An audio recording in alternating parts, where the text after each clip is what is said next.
Dear Esther, the morning after I was washed ashore, salt in my ears, sand in my mouth, and the waves always at my ankles, I felt as though everything had conspired to this one last shipwreck. I remembered nothing but water, stones in my belly and my shoes, threatening to drag me under to where only the most listless of creatures swim.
Donnelly reported the legend of the hermit, a holy man who sought solitude in its most pure form.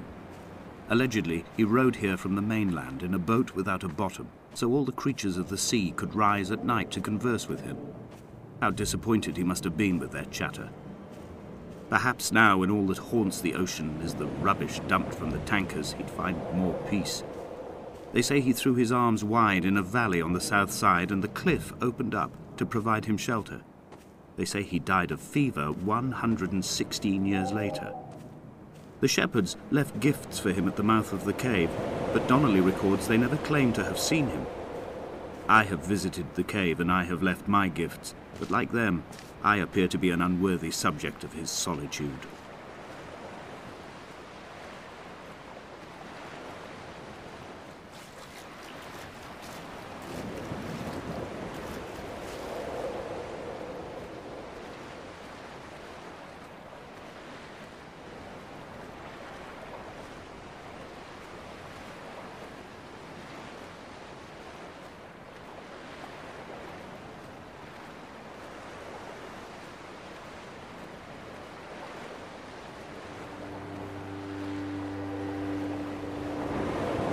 Those islands in the distance, I'm sure, are nothing more than relics of another time, sleeping giants, somnambulist gods laid down for a final dreaming.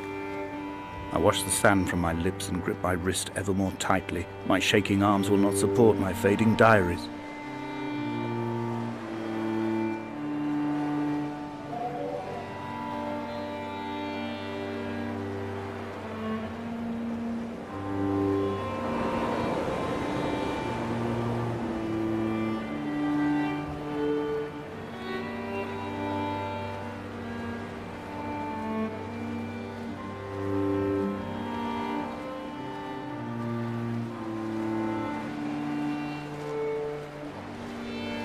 I have found the ship's manifest, crumpled and waterlogged under a stash of paint cans. It tells me that along with this present cargo, there was a large quantity of antacid yogurt bound for the European market. It must have washed out to sea. God knows there are no longer gulls or goats here to eat it.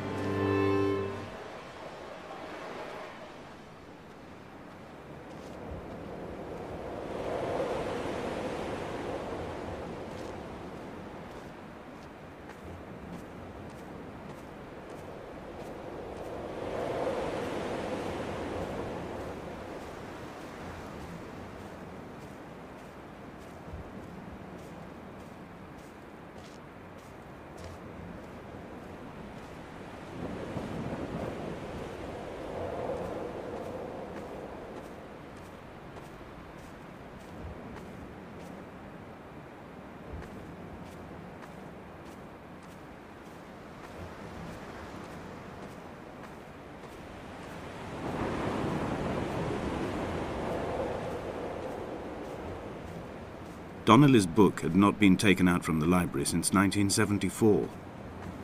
I decided it would never be missed as I slipped it under my coat and avoided the librarian's gaze on the way out. If the subject matter is obscure, the writer's literary style is even more so. It is not the text of a stable or trustworthy reporter. Perhaps it is fitting that my only companion in these last days should be a stolen book written by a dying man.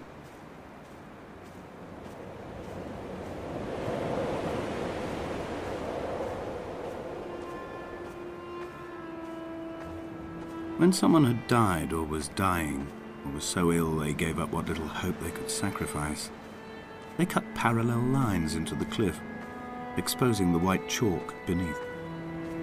You could see them from the mainland or the fishing boat, and know to send aid or impose a cordon of protection, and wait a generation until whatever pestilence stalked the cliff paths died along with its hosts. My lines are just for this, to keep any would-be rescuers at bay. The infection is not simply of the flesh.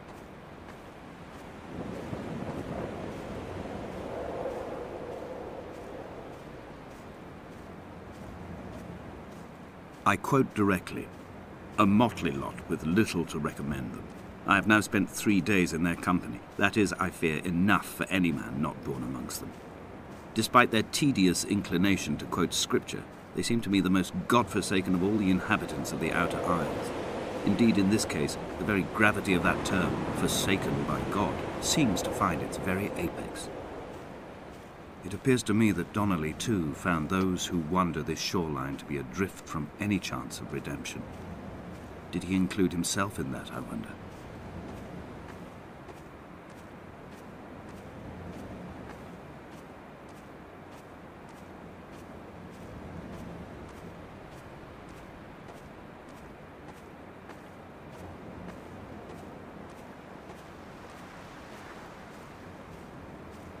Dear Esther, I met Paul. I made my own little pilgrimage. My Damascus, a small semi-detached on the outskirts of Wolverhampton. We drank coffee in his kitchen and tried to connect to one another.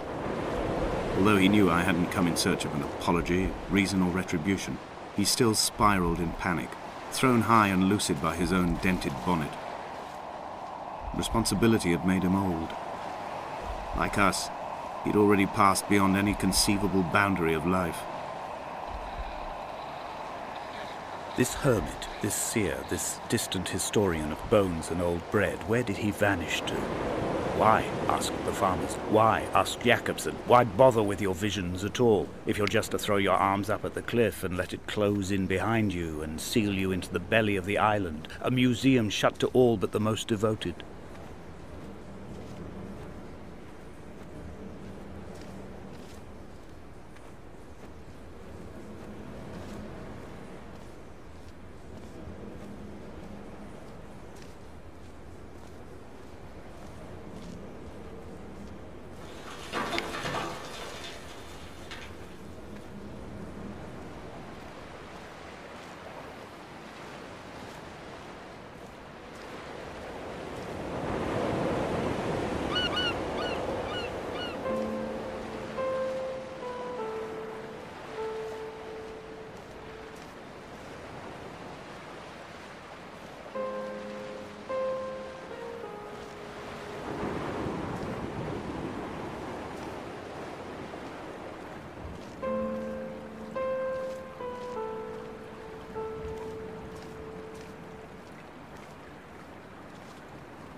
I've become convinced I am not alone here, even though I'm equally sure it is simply a delusion brought upon by circumstance.